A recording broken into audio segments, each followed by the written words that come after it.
first things first, in some gaming news or gaming updates, we recently just got a whole list of games that dropped this month. So, one game in particular that some people have been excited about is EA Sports College Football. If you're a big NCAA type of person, then you might enjoy this college football game.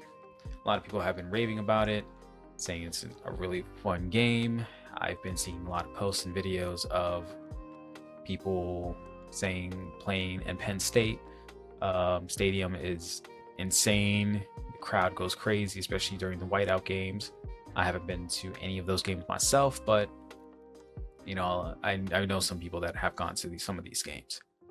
Overall, there's been a lot of hype surrounding this game. I'm not sure if this is the first NCAA or college football game in quite some time. Like I said, I'm not a huge sports fan myself, but either way, there's been a lot of people that have been hyped about this game. Another game that I've been personally playing here and there is the First Descendant. First Descendant actually dropped back in July 2nd, and it's a typical looter shooter, but it's free to play. It has some elements that remind me of what's the game that I'm thinking of? Warframe, I believe. I haven't gotten too far into the game myself, but there's a lot of things that remind me of Warframe. There's elements of it that reminds me of Destiny as well. So it's a nice mix of the two games. I know lots of people that usually English. There's lots of people that have been playing this game that either love it or hate it. I know currently on Steam it has a relatively mixed review. I myself I'm on the fence about it, but it is something to check out and play. It's like I said, it's a third-person shooter. It's made on the Unreal Engine 5, and yeah, it's something just to kill time with, honestly. Let's see, checking out some of the reviews for this game, and somebody posted a short summary on this. Is just right off of Steam. Please open the review itself for better text alignment. Yeah. So one of the biggest gripes that people have been having in this game is the end user licensing agreement. Apparently, there's some information within the licensing agreement that is stealing personal data. There's unknown software within TFD's games files, specifically the Black Cipher 64.aes. It does not behave normal. There's also I guess a casino gameplay loop. According to this, there's the game developer Nexons is going through a lawsuit as well right now. Nexon was fined by the Korean Fair Trade Commission for deceptive loot box practices, faking the drop chance of certain items in their games, such as MapleStory. So, developer isn't held in the best of regards. So the EULA was written by crazy people who don't care about your privacy and personal data. Your personal data is most likely going to be sold to a long list of third parties. And in today's age, there's a lot of controversy or a lot of problems going on with personal data being sold.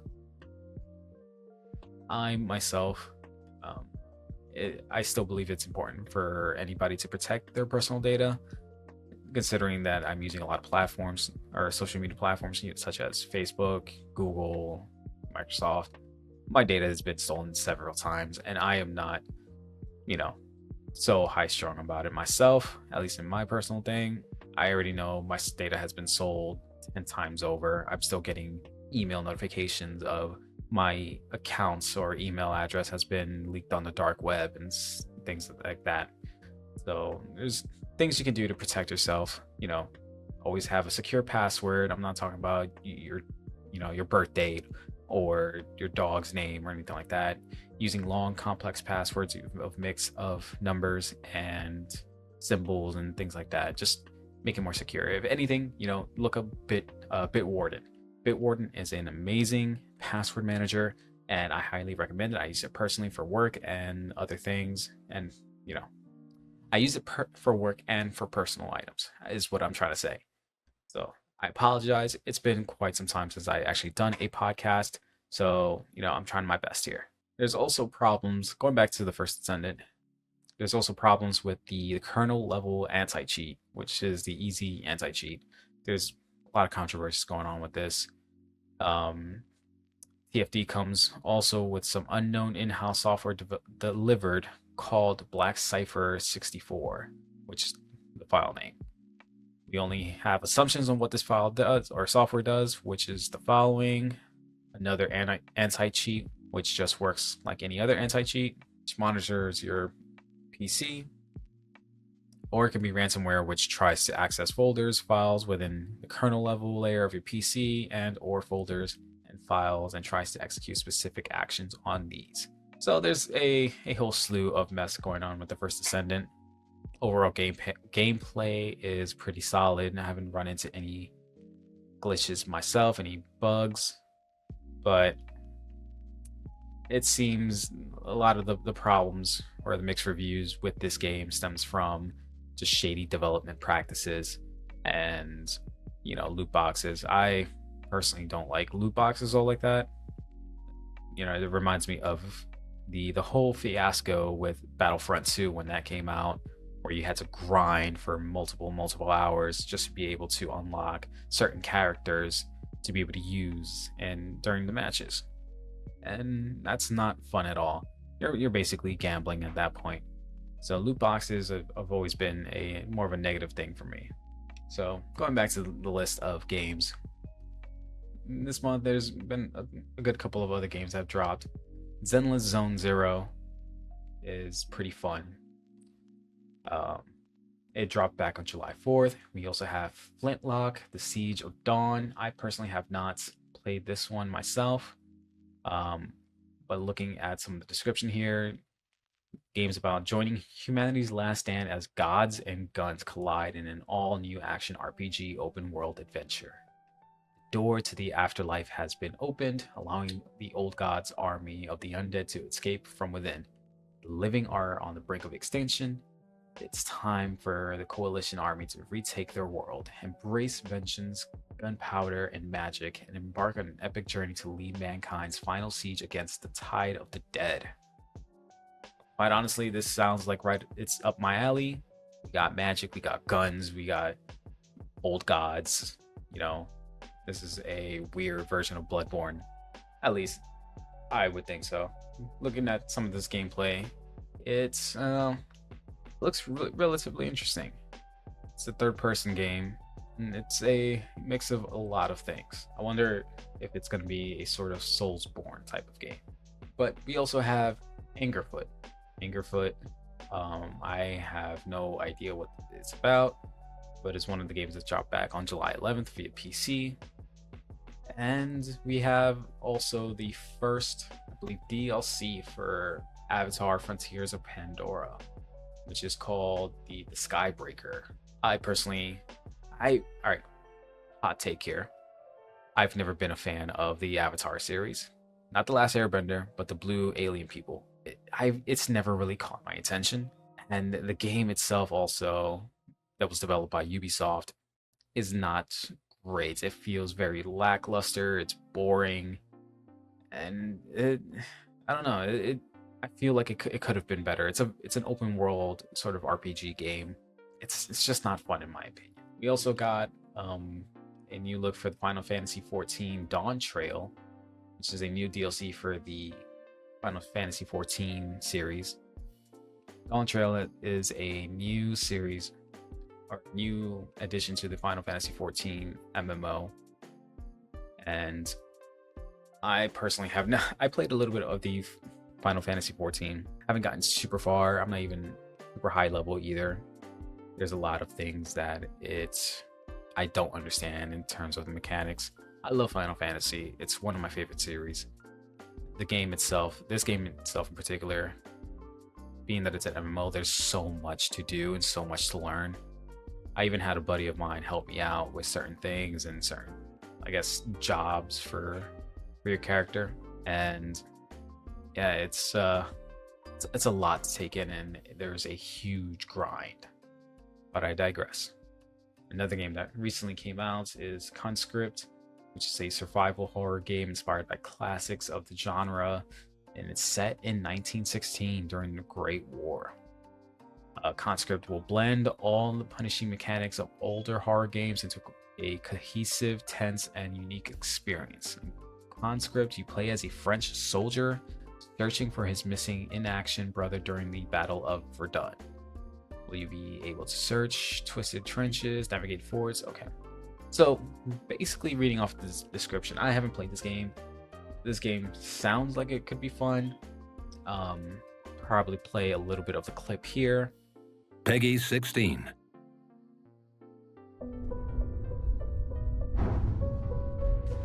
I have a rendezvous with death.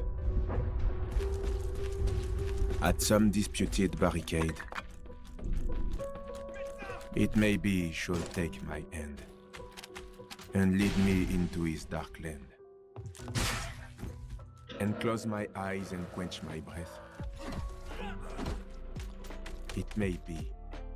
So off the bat, this looks like a old school, like it gives me a lot of Resident Evil 1 vibes. I kind of like it, and it's a very retro feel. I shall pass him still. I have a rendezvous with death on some scarred slope of battered hill. When spring comes round again this year, and the first meadow flowers appear. God knows, 'twere better to be deep, pillowed in silk and scented down, where love throbs out in blissful sleep. Yeah, doesn't that look like what the hell this dude's name is from The Office? Jake Gyllenhaal? No, not Jake Gyllenhaal. That guy kind of looks like him. I think his name was Jim. I haven't seen The Office. I'm not gonna lie to you.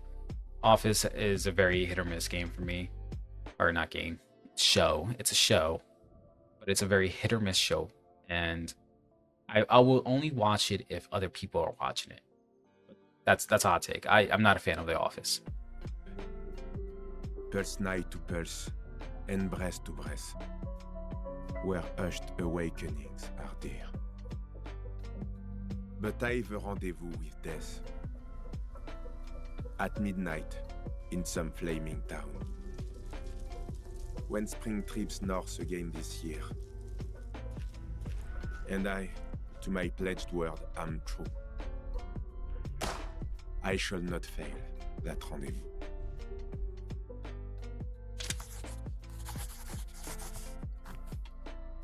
So, came on July 23rd. Game's already out. I would imagine it has either some mixed reviews or a pretty positive reviews. Either way, it looks like something I might try out. Not 100% certain yet. Either way, it's definitely something that might be worth checking out. And if it's up your alley, you can find it on Steam and other platforms there. Anywho, next game that has been released back in July 2018 appears to be some sort of indie game called Dungeons of Hinterberg. It's basically about your character's armed with a sword and a tourist guide. You explore a beautiful alpine village of Hinterberg and uncovering the magic hidden within its dungeon. So it's based on this description, you master magic, solve puzzles, and slay monsters. So it's a very puzzle-driven RPG game.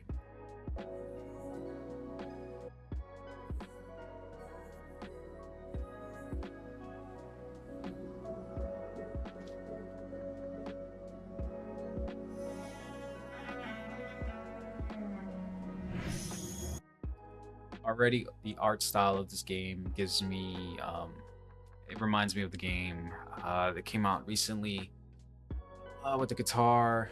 It was a Xbox Studio game. Damn, I'm drawing a blank on it.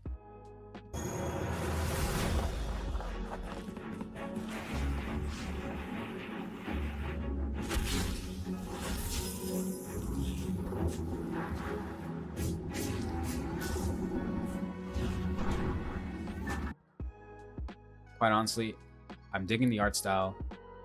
Love the gameplay mechanics. It also reminds me a tad bit of Okami. I definitely dig this. I might pick this up and check this out. But that's just me. That was just a little preview of the game. And some honorable mentions that came out recently was on July 27th. Darkest Dungeon 2 came out. Um, for the racing fans, on July 23rd, F1 Manager dropped. Yeah, and there's a couple of other games that dropped. I'm not gonna go through the entire list, but that is essentially the majority of the games that dropped for the month of July.